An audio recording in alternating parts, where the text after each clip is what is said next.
Hello everybody, this is Dr. Kevin Connors again, and we're going to be talking on this presentation on feeding cancer, a simple understanding of pathway management. If you remember your high school biology, much of this will be review, but I think this can help understand just how we want to stop some specific habits that can help propagate cancer.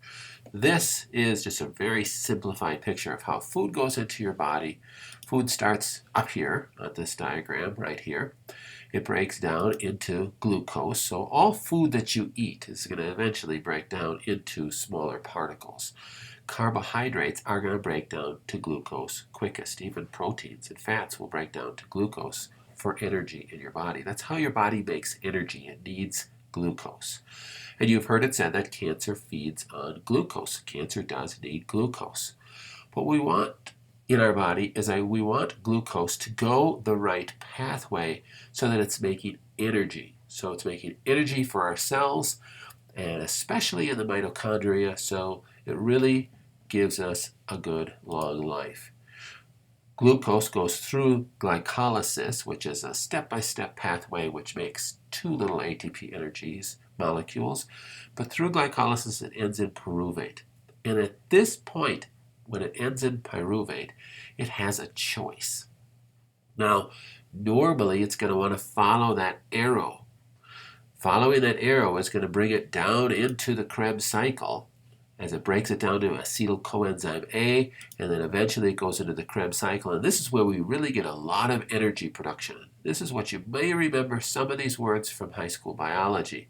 But this is what will eventually give us longevity. We got a lot of energy production. We don't have fatigue. Our bodies are working correctly. Our mitochondria are supplied with energy to do all these different pathways that we need to do in our body. By the way, this chart is a thank you to Dr. Ben, who through seekinghealth.org has done just marvelous work in charting out some different metabolic pathways. Shout out to him. But this is what we want. Food breaks down into glucose. Glucose breaks down into smaller molecules, goes into different cycles. In this case, the Krebs cycle makes a lot of energy for our cells. We don't have fatigue. But there are some limiting factors. If we look right here, this is a limiting factor. This is an enzyme pathway right here that is required for breaking down pyruvate to acetyl coenzyme A in order to go into the Krebs cycle. And if you've ever heard me lecture before, I used to speak a lot about this. This is really what I used to call your getting in shape enzyme, because your ability to break down this pyruvate into acetyl coenzyme A is really what we would term in lay terms as being in shape or not being in shape. If I can break down pyruvate to acetyl coenzyme A quicker, I am in better shape. So when I haven't worked out for 4 years and I go start walking and I get really stiff and sore, that stiff and soreness is because the limitation of this enzyme right here. It's a time-dependent enzyme, and it is the more you use it, the more substrates your body creates and that are shunted towards this enzyme, so it'll move this pathway quicker. But in order to protect you, because you haven't worked out for 4 years, this pathway is halted and it goes down that center pathway and it goes to lactate or lactic acid. So you produce a lot of lactic acid when you haven't worked out for 4 years and your muscles are stiff and sore and you're achy and you can hardly get out of bed. All of that is lactic acid. That's not good. We don't want to be producing lactic acid. But if we're starting to get in shape and we're starting to exercise, you don't have a choice. You have to go through that phase. So we can support this pathway, and that's what we're going to talk about today. So this pathway, this enzyme that is dependent upon moving the pathway in this direction is called pyruvate dehydrogenase. And any deficiency in this enzyme is going to slow this conversion rate. And non-use of this enzyme is going to slow the conversion rate. This is the importance of regular exercise, and we'll talk about that. We need to increase the rate of conversion from pyruvate to acetyl coenzyme A. That is your new life goal. So when someone asks you, do you have goals in life? You can say, yes, I do.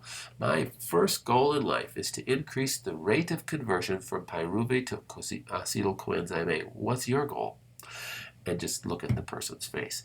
But that is really your goal if you have cancer, you want to prevent cancer, or you even want to prevent fatigue, and all sorts of other disorders in your body, because if you can't make energy, especially in the mitochondria of your cells, you are going to have all sorts of hurts in your body. So, if you look at this little chart here, there's some things that can block this. And we want to deal with some things that can block this. So we already mentioned being out of shape can cause a downregulation of PDH. But there are some things that can block this. One is this other compound called hypoxic inducible factor 1. It's actually hypoxic inducible factor 1A is the final analog that blocks this. It's a gene that can be upregulated in certain conditions. That means there can be more of it in certain conditions. So we want to do everything to lower the concentration of HIF1 in our body. We want to do everything to push that conversion factor and increase pH in our body. That is our goal. HIF1 gene is upregulated in hypoxic conditions, meaning where there's not a lot of oxygen. Well, that gets us back to, if I'm not exercising and breathing and getting a lot of oxygen in my body and increasing the oxygen stores in my body, that's going to be an issue. If I have anemia because I have B12 deficiency, because I have iron deficiency, because I have heavy metal toxicity, because I have carbon monoxide poisoning. And we're not talking about, severe carbon monoxide poisoning that's landing you in the hospital. We're talking about breathing in toxins in your workplace, breathing in toxins in your home, sleeping under your garage. Or over your garage, if you have a tuck under garage. All these kind of things over long term can decrease our oxygen carrying capacity. And when we decrease our oxygen carrying capacity to the cells, then we have a relative hypoxic condition to what should be normal. And that upregulates HIF1. Another thing that upregulates HIF1 is an increased nuclear factor kappa beta. NF-kappa beta is a compound that's released in a chronic infection state. So I've written much about NF-kappa beta in the past. So look at some of the chronic infection videos on how that can cause cancer and other disorders. But a chronic Lyme disease, a chronic H. pylori, a chronic Epstein-Barr virus. There's many subclinical chronic diseases that people don't know they have and are not causing them to be quote-unquote sick. They don't even know they have H. pylori. They've lived a normal life, and then all of a sudden they got cancer, and it's caused by H. pylori, and they had no idea that they were carrying around this subacute, subclinical chronic infection for the last 20 years. That is so common. It increased all sorts of cytokine production, and NF-kappa beta is just one piece of that. That increases hypoxic inducible factor. It decreases your ability to move pyruvate to acetyl coenzyme A, and it pushes pyruvate down another pathway. That's not good. So these hypoxic conditions, increased chronic infections, and the third one that we found that increases HIF1 is a decreased colonization of gut bacteria, because it's been found that certain gut bacteria in a healthy gut biome, remember, there's good bacteria that live in your gut that do all sorts of good things. Well, one of the good things that it does is it makes chemicals to help you move oxygen. So when all these things take place, this can be the perfect storm to move pyruvate towards lactic acid production. And we just have this increase in a baseline of lactic acid production in our cells, and we just don't even know it. And this is the person like me at different times of my life where you can't even, going out and walking a block is a workout. It's difficult to do. You push towards lactic acid production, all sorts of bad things happen. You end up with metabolic disorders. NASH is a fatty liver, we don't call this fatty liver disease. That has nothing to do with alcohol cirrhosis, diabetes, hypercholesterol issues, and cancer. What is this? This is like the diseases of America right here. It is estimated that 90% of Americans have fatty liver disease. Diabetes it's rampant, and cancer is 1 in 2 Americans are getting cancer. This pathway is so important, not only for prevention, but if you do have cancer, we do not want to move towards this pathway. And the reason why lactic acid feeds cancer is because then cancer cells can get their glucose solely through glycolysis. It makes it easier to get their glucose, and of course, you've heard that cancer feeds on glucose. Well, this is how cancer feeds on glucose, through glycolysis, through lactic acid. So I said there's 3 pathways that can be pushed. So if this pathway that center pathway is being pushed and ending up down at the bottom, you end up with pre-diabetic state, you have fatty liver disease that I'll guarantee you that people don't know that they have fatty liver disease. Or it could go, or I should say, or it goes towards this third piece of the triangle here.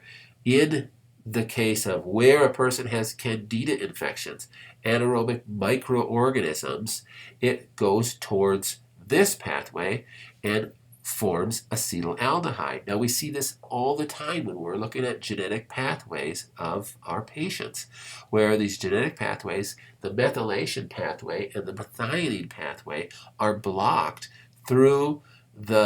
because of the presence of an increased concentration of acetaldehyde. Now, acetaldehyde is a byproduct of these anaerobic microorganisms. The most common that you think of with this is candida. So a chronic candida infection increases acetaldehyde concentrations and blocks several metabolic pathways. Not good. When we have methylation and methionine pathways blocked, we're not creating SAMe, we're not creating methylated tetrahydrofolate, and our energy goes down, our fatigue increases. It just blocks just about every pathway in our body. That in itself pushes us towards lactic acid production. It increases our risk for cancer as well. So how do we deal with this? So what are we supposed to do with this? We want to push it towards this left side as we're looking at this diagram here. How are we going to push it towards this left side? What are we going to do? So we need to support methylation pathways. That's important. We need to correct some promoters of these destructive pathways. We need to check for cofactors. These are positive things that we could do. So what does it look like in a practical step approach?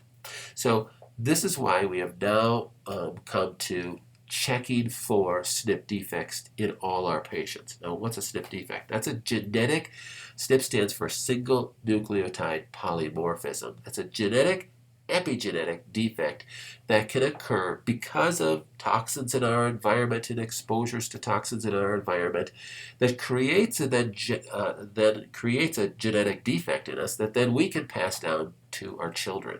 So my mother might not have had it, my father might not have had it, but because of my toxic exposure to lead, now I have this genetic SNP defect, and now my children have a possibility of having it. That's what's called an epigenetic defect. These are becoming rampantly common in our society, and it doesn't guarantee that you're going to have problems, but it increases the risk if you add other factors, like we're deficient in cofactors, we're living a problematic lifestyle, we have high stress in our life. It just adds to the whole piece of the puzzle where we could have serious complications. Secondly, we want to correct promoters of destructive pathways. So what is the promoter of the destructive pathway here is really we want to decrease HIF production. So how do we decrease HIF production? Because that's a blocker of the PDH conversion factor. We need to increase PDH so we can convert pyruvate to acetyl coenzyme A, remember your new life goal, so we can decrease the things that block it. So the number one thing that blocks that is HIF. How do we do that? We increase oxygenation of our tissues, exercise, breathing techniques, and we work on healing the gut. That's why we do that with every single patient. And you think, well, I don't have colon cancer, I have brain cancer. What in the world am I working on my gut for?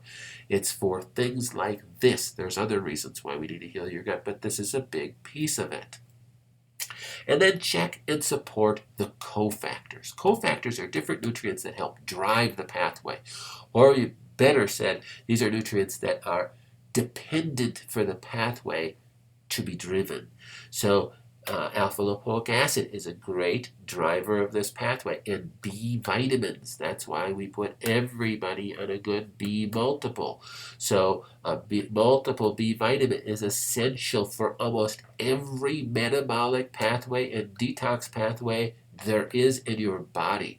And we are so deficient in B vitamins. This is a huge thing. So even we could have everything else going right. Matter of fact, this is an issue in over-exercising too. Well, this isn't me because I run a marathon every week. Well, you're in a category of over-exercising. You're depleting all your nutrients and you're in the same situation. So it's all about balance. Remember, there's nothing good, nothing bad. Even this pathway is not good or bad per se. It's good to create lactic acid because it keeps you from injuring yourself. That's one argument that people have, that cancer really isn't a disease. It's a way for the cell to stay alive in a hypoxic environment. Well, of course it is, but we don't want that. So how do we prevent that? We decrease the hypoxia. We decrease the HIF factor.